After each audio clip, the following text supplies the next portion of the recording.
Hello, everybody, and welcome to Tales from the Fandom, the podcast that brings a special guest out of the multiverse and straight to you. Today's episode is brought to you by In the Reads. In the Reads provides beautiful, affordable artwork of the vibrant worlds found within your favorite books, TV, and films. From all wood bookmarks featuring illustrations and quotes from such fandoms as Star Wars, The Lord of the Rings, Game of Thrones, Outlanders, and more, to fantasy and real-life maps drawn in the style of Tolkien. Go to inthereads.com and check out what is available. Like something? Use code TALES10 at checkout to get 10% off your order. A link will be in the show notes along with the code. And now, let's get to the episode.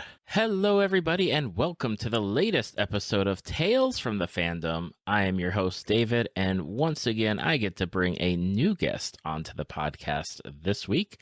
I am joined by Serena, but you might know them on Instagram as Cosplaylicious, and you can find that information in the show notes so that way you can click on their link and get taken directly to their Instagram page, and make sure to give them a follow and check out their work.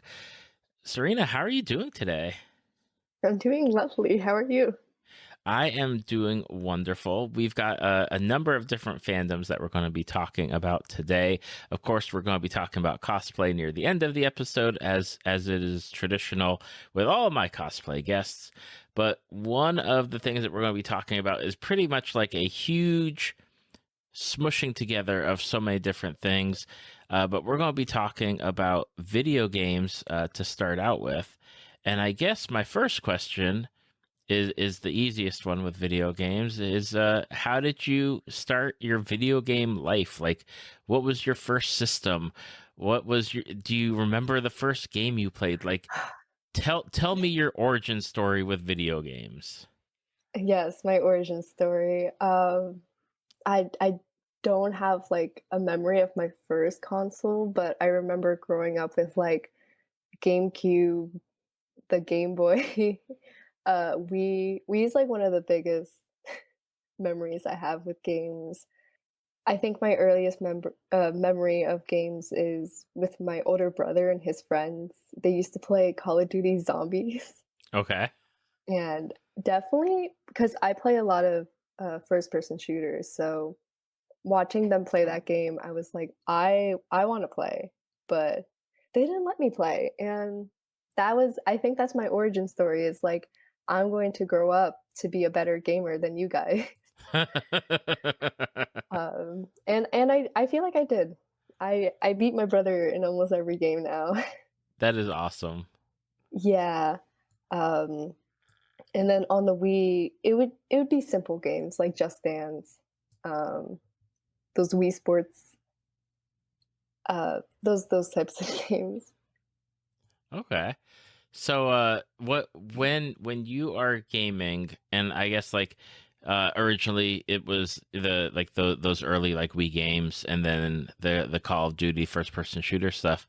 What like as far as nowadays, what draws you to a game? Like if a game's coming out, what is its selling feature to get you to buy it?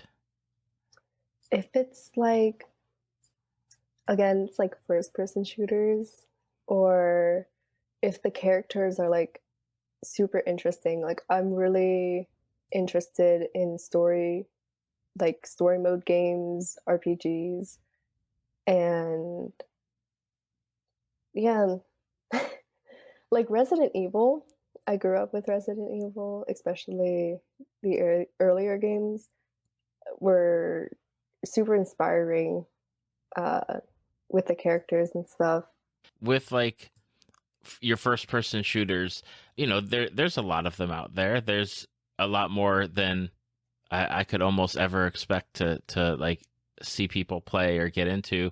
Like, how do you decide, like, just say out of first person shooters, like, how are you picking your first person shooter nowadays? Because there's, again, so many choices out there. Do you just pick like the one that you and like your friends play, so that way you can play like multiplayer, or is it more that you're looking for like a story to go along with the game or graphics? Yeah, it's usually with my friends. Like, whatever they're playing, they're like, "Oh, do you want to come play with us?" And I'm like, "Yeah." I don't usually go and play games without being recommended it to me. How I usually go and find games is if one of my favorite like YouTubers play it, and I would see them play like the first or second part, and if I'm like actually interested in the game, then I would get it. And one of the YouTubers is Markiplier, who I've been following ever since I was little. When he was, this is not first person shooter, but when he was started playing the Amnesia series, Hmm. I was really intrigued with just the story of Amnesia and like the monster in that game, which I don't even know what it is, but he's like, it's not even a he, it's an it. The monster in the game is just made me like horror games. I love horror games, and I I can't do horror in real life. So if I go to a haunted house, I'm like the person in the back ripping onto my friend. But with horror games, I'm like full head on. I don't get scared by like the jump scares. I find the rush of like being chased by a killer like it may sound like I'm a psychopath, but I'm not. It's like the rush that you don't get in real life, but you can get in video games. And I think that's why now I'm gonna sound even more like a psychopath, but first person shooters, it's like you don't shoot a gun in real life, but it's it's exfoliating and the action you get, you know? Try I to get it. explain this the best way. Yeah, I totally get it because, I'm the same way with horror. Like, I don't really watch like horror movies unless it's daytime. I have Yeah. evolved to watching horror movies during the daytime, but I'm not a fan of like haunted houses. I don't want to go to spooky places, but I can kind of play horror games. Like my wife really wanted to get oh, it's the Until Dawn game. Oh, Um Until Dawn. where you're Yeah. playing as the different characters. So what she did, she wanted to play, but she didn't want to actually play with the controller. So I did the controller, and then when like the prompts came up to like, hit the buttons real quick or decide like what the characters are going to do, she made those decisions. So, and Oh, but so like you're but there's jump scares in there, and it's like, mhm. I will fully admit that I got jump scared more than one time in that game. Yeah. I played Until Dawn on my friend's PlayStation. We played in a group because they have group mode, so one character is one player and that player makes the decisions, which I find that concept super cool because everyone is basically playing the game. And if your character dies, then that's on you. It's not on anyone else. Hmm. But the creator of Until Dawn made other games, such as like The Quarry, which recently came out, I think. Yeah. Um, I am playing The Quarry at the moment with my friends. We haven't gotten far because we have found no time to do so. But yeah, their games are so interesting because they use the I forgot what it's called when like actors actually come on set. Mocap. Yeah. Yeah. Um, and it's like super realistic, and the characters are so well developed, and you get to control these characters and their decisions. And if you like make a mistake, you can't go back. Like there's no save point. The only save point Right. is if you like exit the game, but then when you come back, you start there. And if you want to Exactly. go back, you have to start the whole game over. And as as someone who likes save points, that concept freaks me out because like I want to see every like way to go in the plot, but I can't because it's like one way. And if I do want to go back, I have to start from the beginning, and I have to play this game with friends because my attention span is um yeah. I get it. And you mentioned running from killers, and one of the games that you happen to play that you listed on my fancy sheet that I sent, um, Mhm. is Dead by Daylight. Yes, I love Dead by Daylight, and it was funny because it's about a year since I've gotten the game at first, and I sucked at Dead by Daylight, and when all my friends are like, "I wanna play Dead by Daylight, but I don't know where to start," I tell them the truth, and I'm going to say it's super hard to learn. You have to learn, like, strategy, you have to learn each ability in the game, and if you wanna play killer, you have to learn the killer's abilities, and you have to learn how the game works, how it functions, and I'm really surprised Dead by Daylight doesn't have, like, solo practice mode except for the tutorial. You can play with bots, but you can't have, like, a practice mode if you wanna play a specific killer or, like, a specific survivor, Hmm. which honestly they should do because sometimes I just wanna practice a killer. Like, I don't wanna play a real game as a killer because I can be going against pros or can be going against people who just started, and the how the queue works is very random. Like, you could be going against a high rank or a low rank. They're not very clear with who you go against. So each game is like a surprise. Like, you don't know who you're gonna go against. You don't know if you're a killer, you don't know what the survivors have. And Hmm. each game is different, which what I really like about Dead by Daylight. Um, you can like you have like four abilities per game. You can switch up the abilities. You can try new things. There's always updates, and they do a good job of like bringing in new players. Like last week, they had an all free weekend where you can get it for free and you can play. I didn't play that weekend because my Xbox is at home and I can't play here, and it's really sad. With Dead by Daylight, do you typically play like killer, or do you typically play like the survivor, or do you just mix it up whatever you're feeling? I used to play killer a lot, but recently I'm doing better at Survivor, and I kind of like playing Survivor more. Which is funny because when I mentioned before, I like the feeling of being chased, but I preferred playing killer more. Because when you play Survivor in the game, you're stressed 24/7. And if I'm stressed that day, I don't want to be more stressed. Hmm. And playing killer kind of takes out that stress because well, this is like the third time I'm sounding like a psychopath, but you're like killing other survivors. And instead of like having that stress of running away from something that can kill you, you have that like relief, like taking your anger out on a survivor by like hitting them and killing them. It was funny because again, I watch Twitch streamers play, either they're playing by themselves or they play with their community members, and for the longest time all I saw were them playing survivors. And then one day someone was playing a killer, and I was like, oh, I didn't realize that killers only had like first person viewpoint, Yeah. and then the survivors have the third person. I was like, that makes it even more interesting, be like switching back and forth, because like I could maybe play the survivors doing third person, but like that first person look, I don't know. Like, you know, kudos to them, the people that play the killers, because sometimes like it is tough out there trying to figure like that out, and then having like that cooldown after you hit somebody, and it's Mhm. like, okay, now you gotta go chase after them again. Yeah. Actually, you mentioned it, and I'm like, huh, I'm not really bothered by that.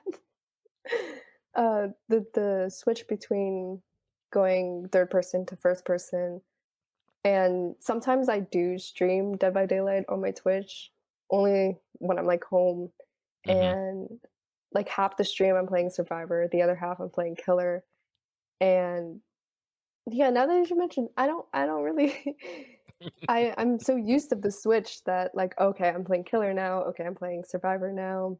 I think if Survivor was in first person, it would be extremely hard.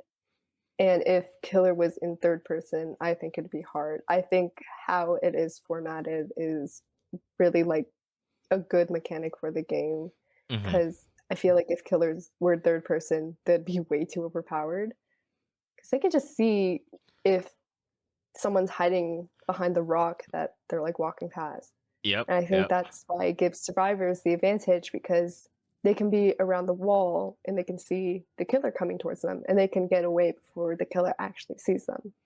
Exactly. Yeah. I always like the other thing, when people are playing is like those maps sometimes are so huge. Like I feel like if I was playing, I would just get lost, like looking for things like where's the generator? Where's this? How do I get there? Where is everybody? Like I feel like I just run around lost because they're so big and then they change it up. So it's like I never know. I wouldn't Yeah. know. RPD, like Raccoon Police Station. I never know where I'm going in that map. I've played that map a million times, and recently they made an update where now it's East and West Hole when it used to be the entire building, but they split it up into two different maps. And I don't know why, but that's even more confusing because they blocked off ways that I was so used to running around. Oh no. So now there's a wall, and I'm like, why is there a wall here? Or like there's a hole, and I'm like, why is there a hole here? And especially playing that map with Michael Myers is terrifying because you can be doing a gen on the first floor and he can be staring at you on the second floor and you can't see him because of how big the map is. I just had that mental picture of Michael Myers pop into my head. It's like, okay, I Yeah, got that. I would say some of the killers I'm still horrendously terrified of to go against, and I don't know I'm going against them until they literally come out of the corner and Hmm. I just have like a panic attack because Michael Myers, he's silent on his first stage because he's stalking you. Um, and there's an add-on where he can be silent the entire game, and I hate that add-on so much because you can be almost done with the game and you're like, where is the killer? And he's there, but you Oh don't my see him because gosh. he's silent. So, yeah. And then when I'm killer, I try to be as silent as possible so I can give someone else that fear. Right, right. They've got a lot of like killers and survivors. Do you have a preference on like who you typically play? Like, do you typically default to like one or two particular characters, or do you just like rotate through them? Um, I have specific ones. I have mains. I know you're supposed to go around because each character and killer has like perks, and if you get to a certain level, you can share that perks with your other characters. I don't do that. Um, for survivors, I used to play Kate Denson because she had an ability to like see where to run to, like windows and pallets, Hmm. which I like hungered for that. If I didn't know where I was going, then I don't know what I'm doing. And but now I play Ada Wong because of the new Resident Evil chapter. Okay. I main her now. I literally just use the same perks I used for Kate and I put it on Ada Wong. And then for Killer, I main the artist, which I have cosplayed. Um, I like her because she's able to end chases very quickly if you know how to use her. And I've never went against her. She's one of the killers I want to go against because as someone who mains her, I want to see someone else that plays her and like how they play her. Hmm. Um, yeah, and I've been recently playing Albert Wesker because I don't know, it's Albert Wesker. He throws people. That's awesome. I don't think I've seen that character yet. I'll have to see see somebody like hopefully play or stream either against them or play as them so that way I can check them out. Mhm. Now on top of Dead by Daylight, and it's a game that we talked about before we started recording, is that there's a game that you played that I also got to witness somebody play on Twitch. Uh, Very beautiful game, beautiful emotional game for some people, and that is Spiritfarer. Yes, very, very emotional game. How did you find out about Spiritfarer? Because I know, it's not like a AAA title or anything. I think I saw when I think it might have been like Nintendo's indie direct that they were doing, and they had like Spiritfarer on the list of like, here's some games that are coming out soon, and Spiritfarer like looks really beautiful, and I was like, oh, this is so cool. But how did you find out about it? I also found out about it through Twitch. But for me specifically, it was a video that came up on my TikTok For You page. And I forgot the streamer's name, but in the character, which is Stella, was like going around and hugging the characters on your ship. Hmm. And their hugging emotions were so cute. And what I previously thought the game was, I didn't do any research. I literally just bought it on my Switch and I started playing it, thinking, oh, it's a cute game where you build a ship and you hug the characters on the ship. Nothing else is going to happen. I thought it was like a hotel building. It is kind of like a hotel building on like a boat. But I thought that these characters would stay with you the entire time. I was wrong. and um, yeah, very emotional game. Just thinking about it is making me very emotional. I Yeah. have I have the character stickers on my computer right now because Spiritfarer is my favorite game, and I'm glad I found it.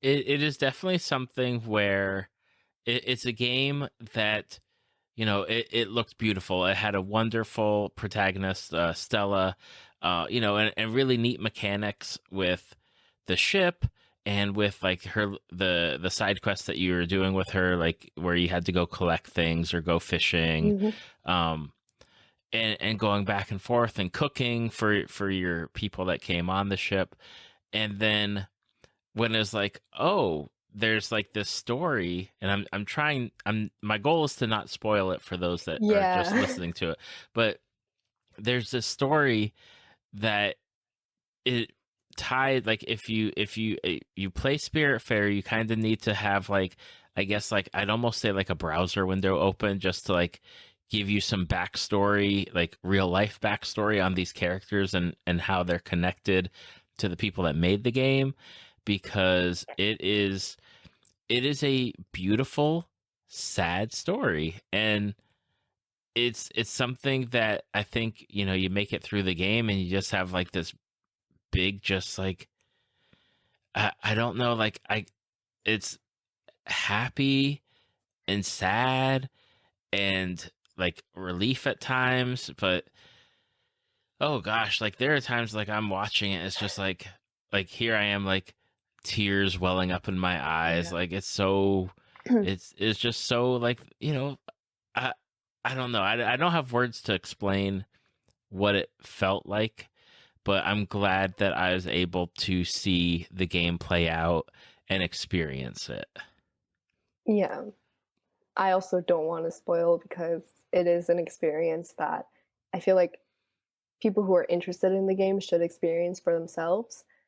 But a lot of the characters I personally related to. So it's it it's a game about like love and like loss, and it kind of feels it feels comforting, and it Hmm. feels like a pat on the shoulder or like a hug that it's like okay. And I think that's why it like made me bawl out my eyes at like 4 a.m. in the morning because I would play this at night when no one's awake, so no one can see me crying in the corner of my room. Right. Um, but yeah, I don't, I don't want to spoil, but there's one character which really hit home for me, and yeah, it's the frog. I'm just gonna say that, or the toad, the toad. Okay. Oh yeah, and like all the character designs, they're not human, they're literal animals, but their designs and how they behave, how the main character hugs them, all of them have different hugging animations, which I find adorable. Uh, I don't. It's such a comfort game. Yeah, it's literally a comfort game. It's my comfort game, and it's my favorite. Yeah, it is. It is a game that I hope, not I think, but I hope that more people discover as time goes on and get to really sit down and play with it, because it's not a long game. It's one that Yeah, you can it's easily pretty get short. through. Yeah, you could probably get through it in maybe a couple sittings, depending on like how determined you are to get through a game. But it's something where the story is a beautiful story. The graphics are pretty. There are times like when you're on the boat and you're trying to, like, what is it, like, go through, like, catch the stars or catch Yeah, the pieces. And it's just so pretty. It's just, I wish, and I know that I mentioned it before. There's a person that I know that was like, I just wish I could cook and make my boat pretty. And it's like, that would be a cool, like, side thing, or like after you beat the game, like, here you can just drive around and do stuff with your boat and stuff like that. But it's a good game, and I highly recommend people, if you're listening, go check it out, because yeah. it's well worth it. Also, like the soundtrack of the game is beautiful, and I listen to it when I'm studying because it's very peaceful. Hmm. It's like meditation music. That's basically what the music is. But Absolutely. yeah. And I think the creator of the music has like a YouTube channel, and he I need to find it. He posted this one video of just like a playlist of the hold up. I'm gonna go find it real quickly. I have it saved because I play it all the time. Yeah, Max double L capitalized. He has a whole playlist on YouTube, and it's like slowed down ambient mix of Spiritfarer. And it only has 1.7K likes. I feel like this game should have so much more love because I don't they work so hard on it. It's based on true stories, Hmm. and it literally made me cry, and no game has made me sob this much in this game. And I don't want to scare anyone by saying that, but it's a good sob. Yeah. Like if you haven't cried in years, this is the game to cry to, and it will like make you feel so much happier and better afterwards. I totally agree on that. And yeah, yeah. If you haven't played it, go play it. If you're waiting for a sale, I do know that it goes on sale frequently. And you can play it on I know it's on Switch. I know it's on PC. Um, I think it's on every console at It's this on point. every yeah. So yeah, pick it up. Do Um, it. but before we wrap up talking about video games, I did want to bring up that you're also into the latest Star Wars game, Fallen Order.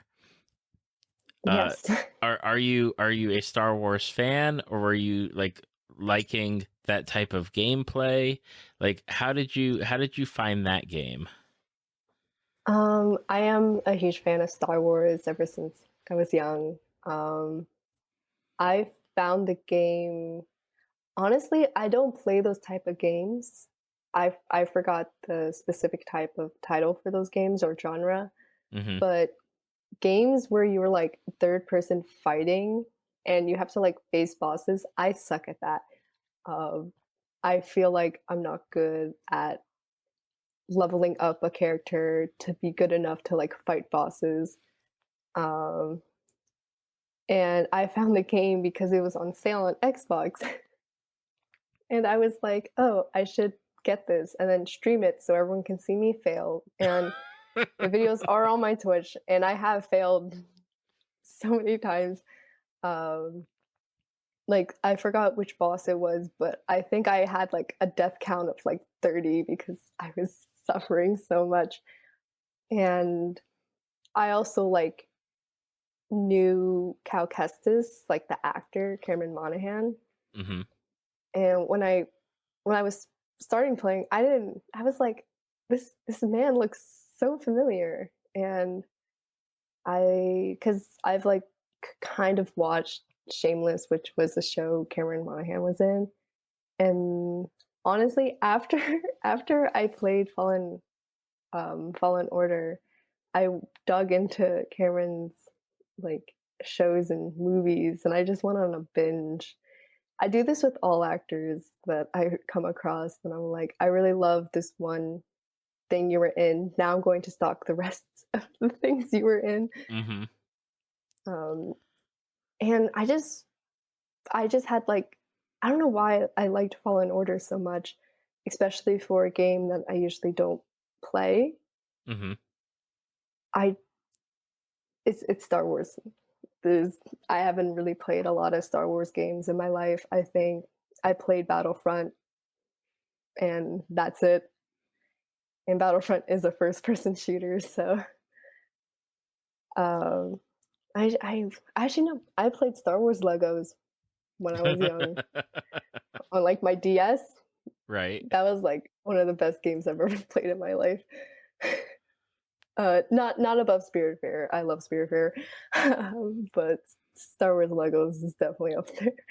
And originally, I didn't even get into Star Wars until my brother started getting into it, and I'm glad I got into it because it's such a wide fan base, and the movies you can watch over and over again. And I don't know, I'm really into like sci-fi and just space and wars in space. It's just really cool. That's Lightsabers. that's awesome. With Fallen Order, I know that you can pick up like different like you can choose like how your lightsaber looks. I Hmm. believe. Yeah. How did you end up with your lightsaber? What did you make it look like? Oh, I remember I was on the stream and I was like yelling at the comments. I was like, "What color should I pick?" Because I didn't know. It was like 7 colors. But the thing is, you could change it anytime after that moment. It was just like the suspense. Like you need to pick a color now because he's going to do a cool move afterwards to show you what your color looks like. Um, I think I picked like a whitish blue. It wasn't blue and it wasn't white. It was like just in between. It was kind of like a periwinkle, and I found that very like a soft pastel as a Hmm. lightsaber. It's really cool. And then the entire game, I remember I just had an orange lightsaber. I don't know what it is about an orange lightsaber, but it's cool, and I want to see it in a movie because yeah, orange lightsabers and Make it periwinkle happen. lightsabers. It can Make it happen, happen, Star Wars. We need all literally. the colors of like the cool colors so that way people can see their cool lightsaber colors Yes. in action. Yes. On top of video games, we've got video games handled relatively, for we there's so much we could talk about video games, but I want to make sure we talk Hmm. about other stuff. There is a TV show that you're into. Amazon Prime is the host of this show, based on a book, and it is called Good Omens. And I've not seen it. I've heard so many good things about it. Um, how did you originally get into Good Omens? Like, had you read the book previously, or were you someone that found it through the show? I found it through the show, but I knew of Neil Gaiman, which is one of the authors for Good Omens. Good Omen. I don't know why I say Good Omens.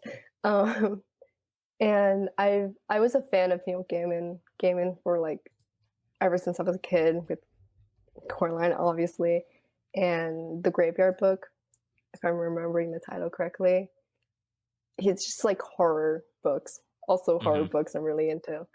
Um, and when I first found Good Omen, I got like an ad on my Amazon while I was shopping, and I was like, "Oh, this looks cool." I didn't think much of it, and then when it started coming up more and more, I saw that one of the characters, Crowley, was being played by David Tennant, which is my favorite actor. So I don't know why I haven't had more news on this, but I was okay. I need to watch it because David Tennant's in it.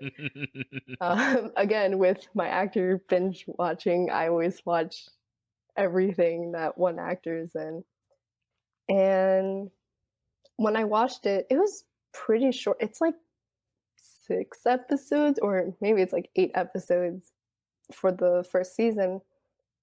And I remember I binge watched it and I had no idea what happened. So I had to rewatch it. And then I was able to understand anything by the second watch. I knew I had to give it another try because just the concept of Good Omens is so like so specific, and it's just funny, but it's also like kind of dramatic. There's a lot of things happening. But the main plot is like an angel and a demon, which is Aziraphale and Crowley, who are trying to stop Armageddon from happening. And they have to find the boy who's starting Armageddon. And it's like, if I can describe it, it's like switched at birth with an angel and a demon who are lovers.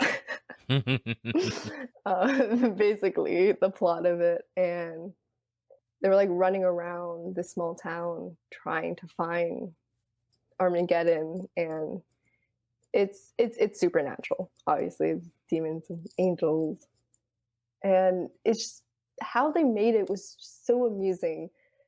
Like, if it got super serious, they would just like throw a joke in there, and you're like, okay, this is funny. And it's a very lighthearted show with so many side characters, so many side stories, and I think that's why the hype of Good Omens just never really died down. And now that season 2 is coming over the summer, is it coming over the summer? I think it's coming over the summer. Is the hype is like growing even more, and more people are finding about the show. And I know Neil Gaiman is very active on Tumblr, and he's answering a lot of fans' questions about what's happening in season 2.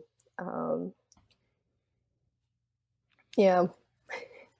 Now, with Good Omens, do you have a favorite character? Because I know that, obviously there's the two main characters, but do you have one that's a favorite, like more so than the other one?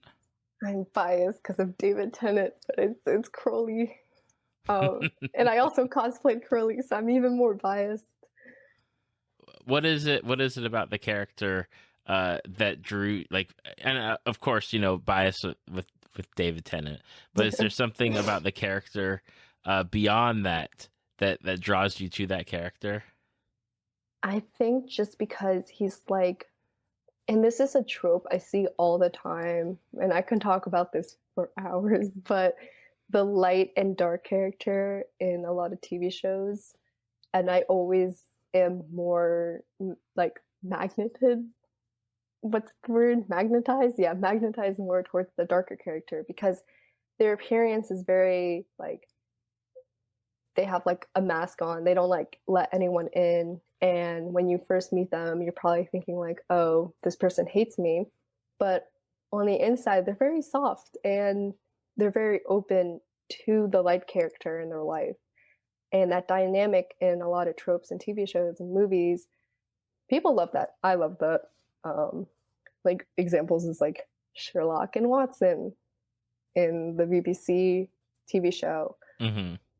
Now my mind is blank of all the light and dark characters I like, but there's a lot of them. I don't know. You know the light and dark characters.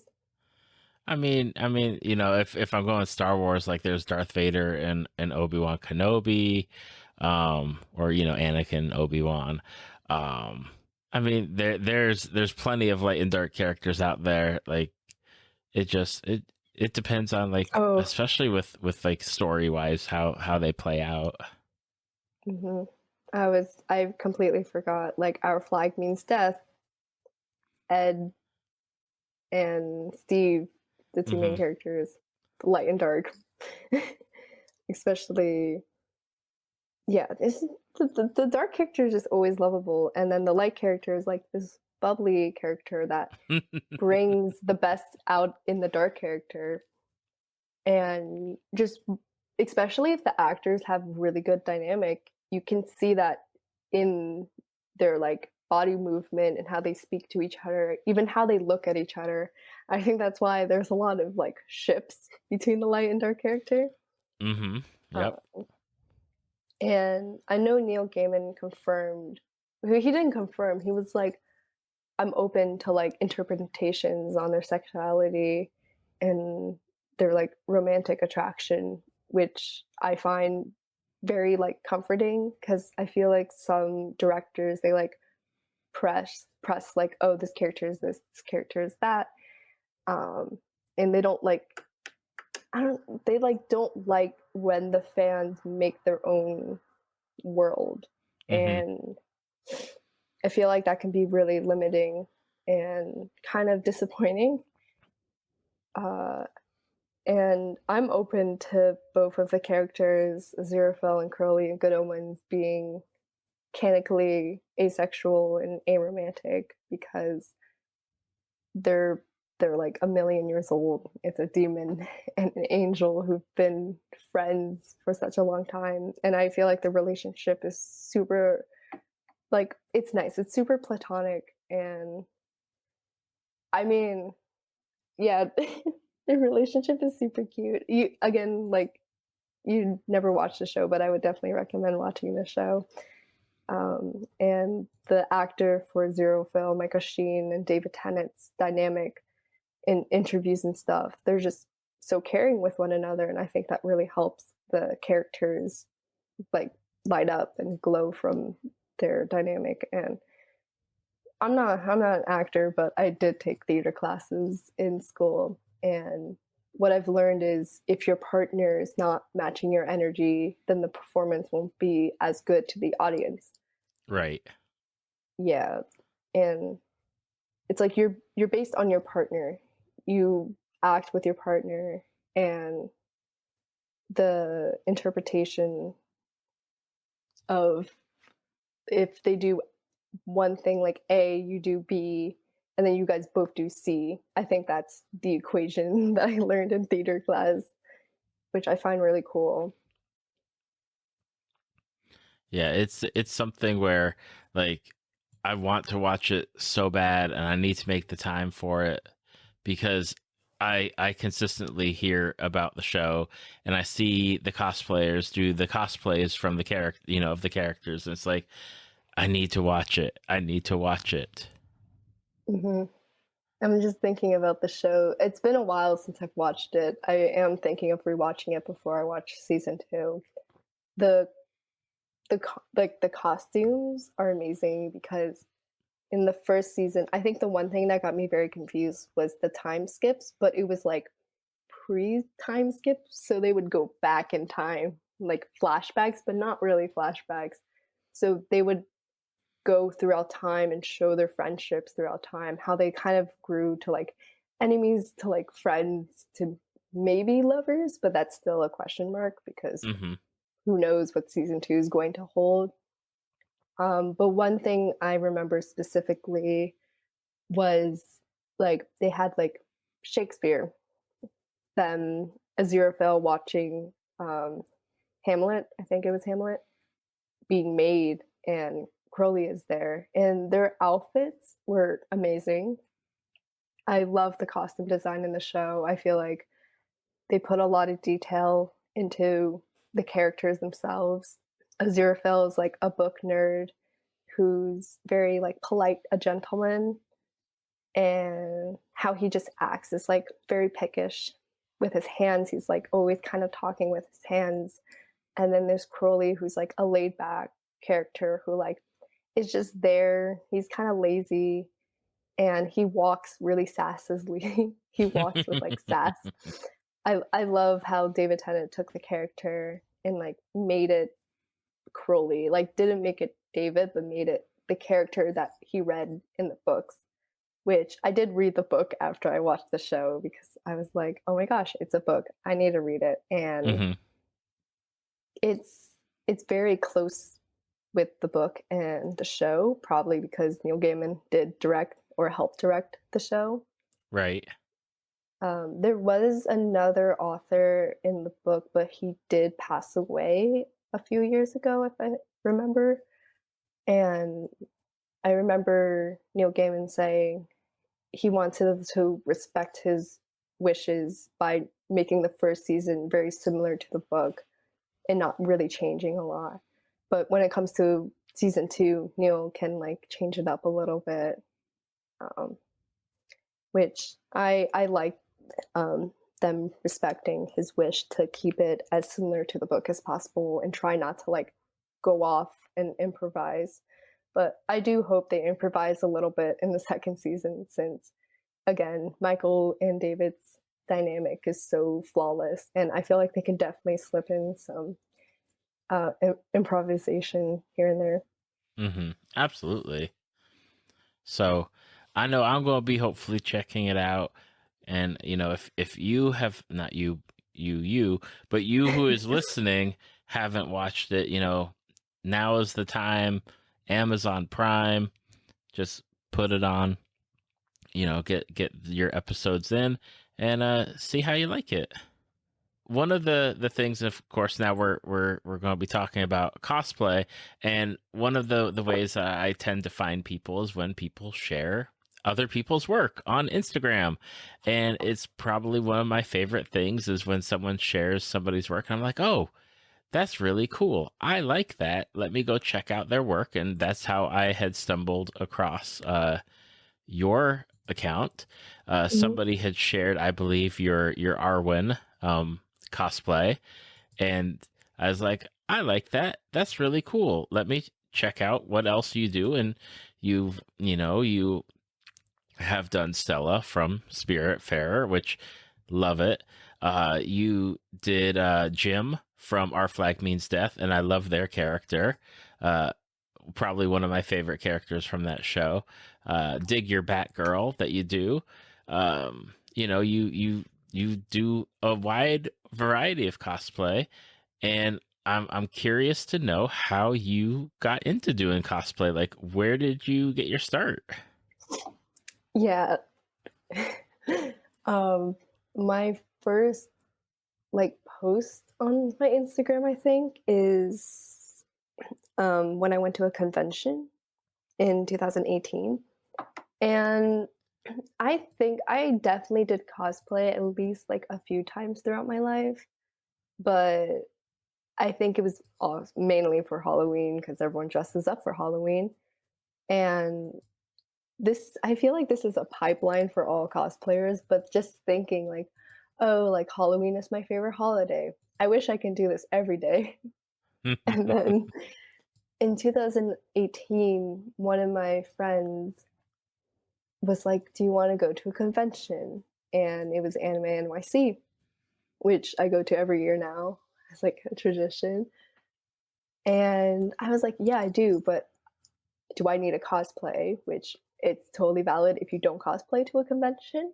But I wanted to do it because it's like, I love Halloween. I love dressing up. And this could be my first official cosplay. And at that time, I was watching the anime The Ancient Magnus Bride, and the main character, whose name is Chise Hattori, I was like, I can cosplay her because why not? And I didn't know how to cosplay because my friend who invited me doesn't do cosplay. She just kind of like dresses up casually doing a closet cosplay. So I needed a wig. I didn't know how to get a wig. And I had to like call my mom because she was in Korea at that time. And I was like, can you get me a wig? Because I feel like, I don't know. I don't know where you got wigs. I don't think I knew like Amazon at that time. And yeah, she brought home like a red wig, and I kind of just bought clothes from places and kind of put together my first cosplay. And the convention energy just made me want to get into cosplay. I met cosplayers who were cosplaying the same character as me. I met cosplayers who were cosplaying my favorite characters, and the amount of work people put into their costumes inspired me so much that I was like, I need to do this. Like, what is this? It's cosplaying. Like, how do I get into it? And I think after that convention, something sparked in me. It was like a little light bulb in my head, but it was like my heart kind of like grew bigger, kind of like the Grinch's heart grew bigger. My heart grew bigger for cosplay. And I don't I definitely quarantine. Definitely quarantine. I revisited cosplay and I wanted to actually do it and I started just cosplaying struggles is wasting a lot of money on cosplays. And I got my friend into cosplay and we like joined a group and we did like group cosplays. I don't know. It literally grew from going to a convention and realizing that I can cosplay outside of Halloween. It doesn't have to be a one day thing in one day of the year. It could be any day. And then I found TikTok, and TikTok was, I think, definitely my helicopter base starting point before I flew away. Because now I have a platform where I can create and just have fun in my room at 3 a.m. when everyone's asleep and they don't see me in costume, which is funny because even now I don't show my family my cosplays. I'm more comfortable showing them pictures than like walking out of my room at 3 a.m. in like full makeup and my costume. I'm slowly getting there though, which is funny because I go out in public at conventions and a million people see me, but I won't show my mom or dad or brother. I get it. I mean, that's your thing, and you want to keep it for you, and I totally understand that.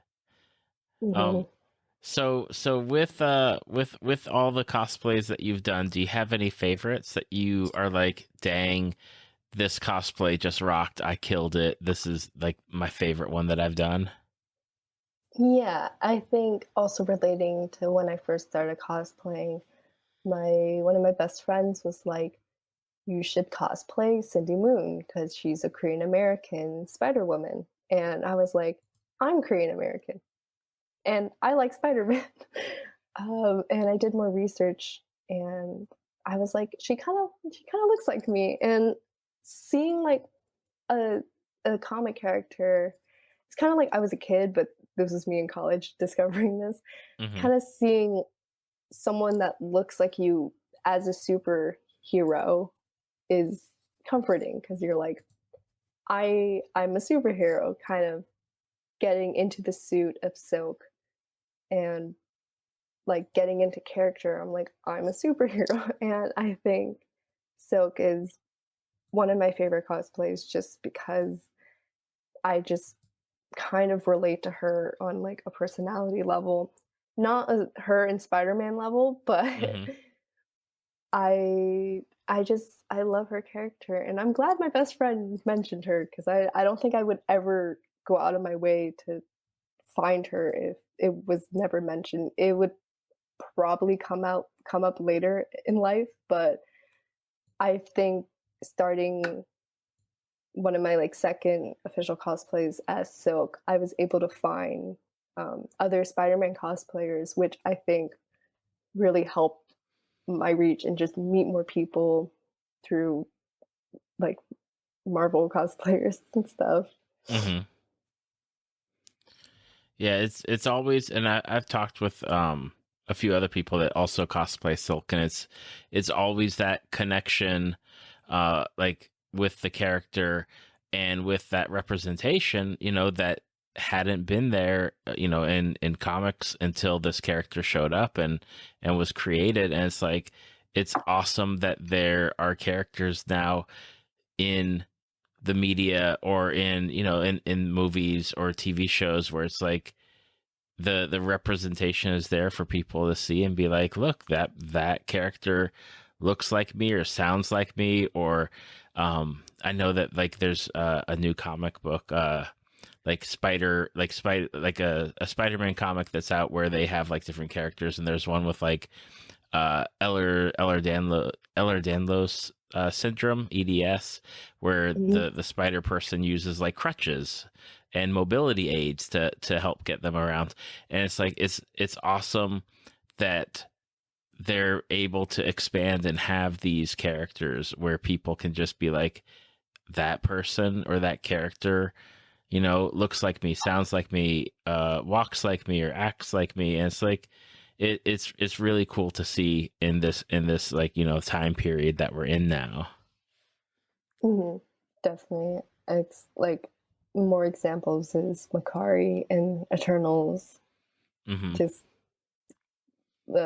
especially the actor being deaf, and it shows like deaf actors can be superheroes, they can act, and it's really, I feel like I'm not deaf and I never learned sign language, but I know to a lot of people it's like I can do something in life. I don't need to be weak. Um, and which is often the case in society because a lot of people bring others down because it's like, oh, you can't do this, so you can't be an actor. But Mm-hmm. there's people who are actors and actresses who have done it, and I feel like it's very, very comforting for a lot of people. Absolutely. Now, with your cosplays, how do you typically decide who you're going to cosplay? Do you like the character and you're like, I need to be them? Are you, I like the outfit and that's an outfit that I want to pull off? Or is it like a mixture of the two? Like how do you land on who and what you're going to cosplay? Um, Good question. I honestly, I try to stay to the cheapest option. And but if I'm like into a new show, I have like a new hyperfixation. I like latch onto one character and I'm like, I need to cosplay you. And I see how long that latching holds on to because sometimes it can be a week and I'm like, oh, I don't want to cosplay you anymore. But sometimes I feel that feeling for weeks or like months and I'm like, okay, I know that I want to cosplay you. I do have like a long list of cosplays I do want to do. But obviously it's like time and money. And Mm-hmm. if that feeling of I want to cosplay them will fade away eventually or they won't. And so I would take them off the list and or just like put them to the side if I want to revisit them or not. Um like the cosplay I'm working on right now is Marin from Star Wars Fallen Order. And for her character, it was like I did want to cosplay someone in the game. I was thinking about Cal Kestis, but then I got introduced to Marin and I was like, I'm going to cosplay you because I want to cosplay someone from this game and I don't know who, but since now you were introduced, I have latched onto you and I will do it. And I'm almost done. Still a work in progress, but I am making her from scratch, which I usually don't do for cosplays, but it's really hard to find what I'm looking for. Mm-hmm. And I've only done this like, I think this is like my second time making a cosplay from scratch. Okay.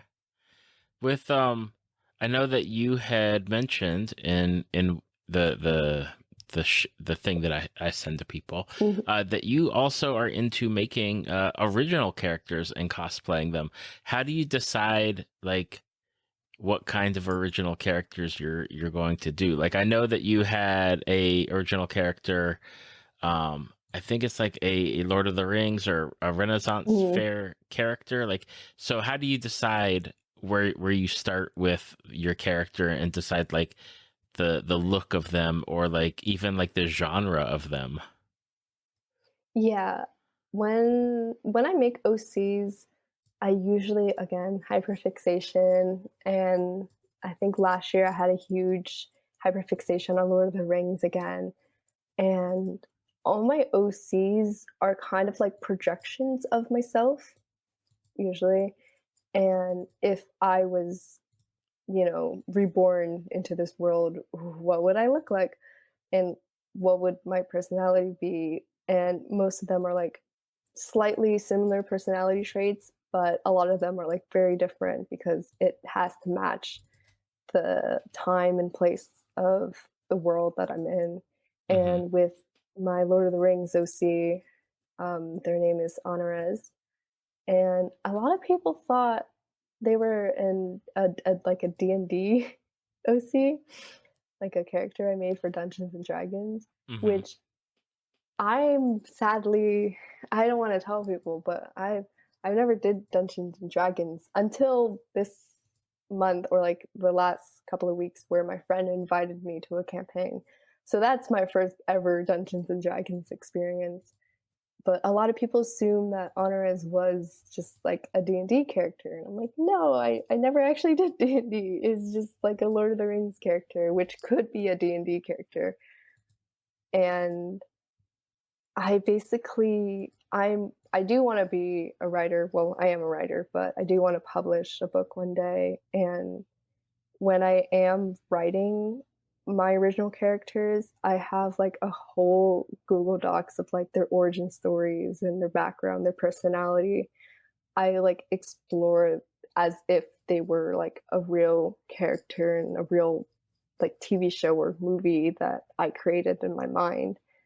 And I when I first started making OCs, I didn't know if anyone would like them, but then more people were like, I really like the concept you have for this character, and that gave me motivation to, keep exploring the characters and keep posting about them.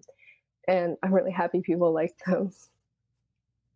That's awesome. I dig when people make, their own characters and are able to be like, I'm putting myself into this universe and this is my character, and then you get like to build on that. And even like, as people post pictures, expanding on that story in the captions, and you build like this whole little story for them, and that's really cool to see. Mhm. Now I know all cosplayers, generally speaking, have a list of characters that they're like, okay, I want to do this character in the future. I want to do that character in the future. Do you have a list? And if you do, who are some of the characters that you would love to do, like maybe in 2023? Yeah, I'm pulling it up right now.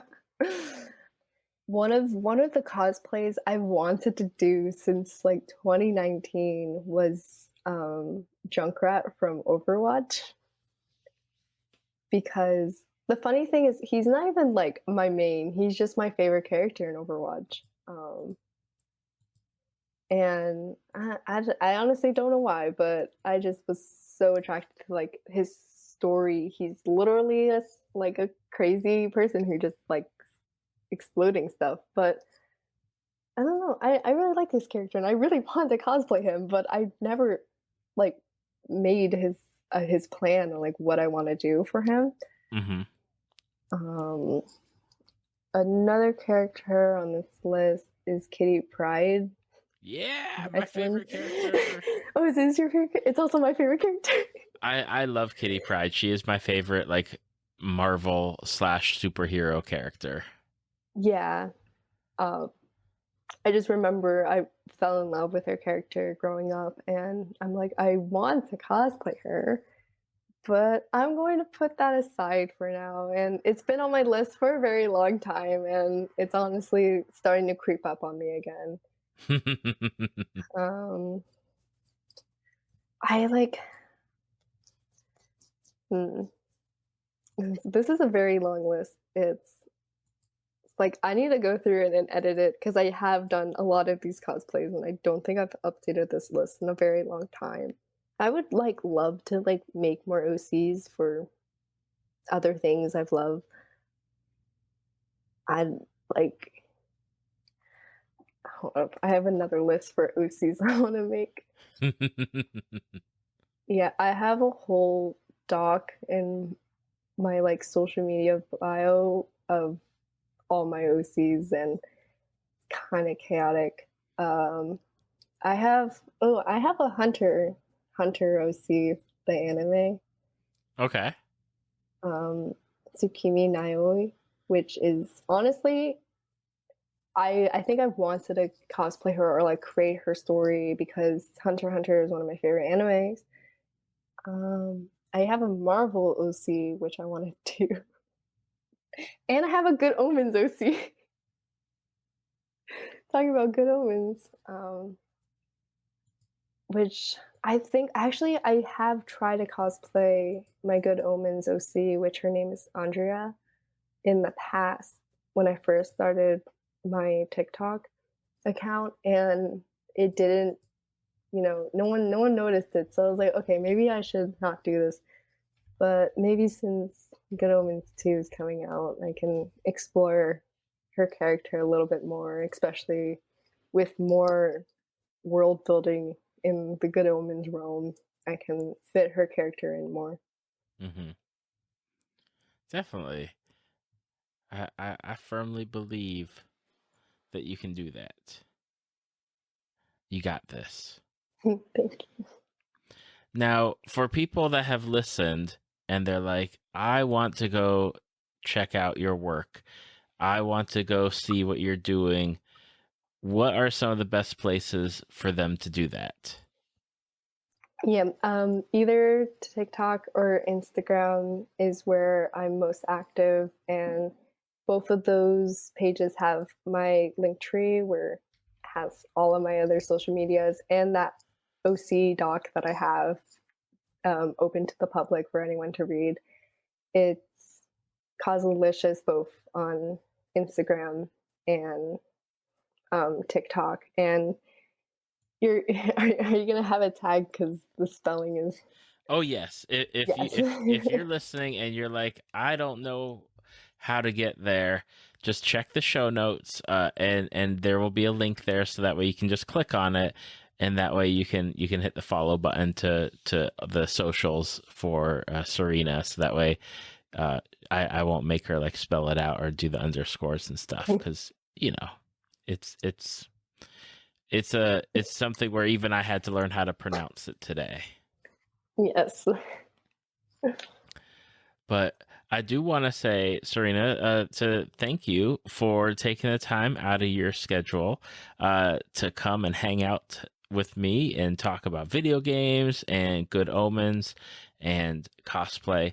And again, for people that have not played Spiritfarer, I firmly have to say, like, please go and do that. And if you play it, tag me on Twitter, or say something on Instagram and let us know that you played it, and tell us how you think, like how you feel about it, because spread the word about this wonderful game. And of course, make sure that you hit the follow button on Serena's socials, so that way you can build their following and check out what they're doing. Yeah. So do it. Do it. Also play Spiritfarer and tag me. Thank you for listening to Tales from the Fandom. Subscribe to us on iTunes or your podcast app of choice. Follow us on Facebook at www.facebook.com/talesfromthefandom to see photos, links, leave feedback, and check out upcoming guests. If you'd like to be a guest, email David at talesfromthefandom@gmail.com.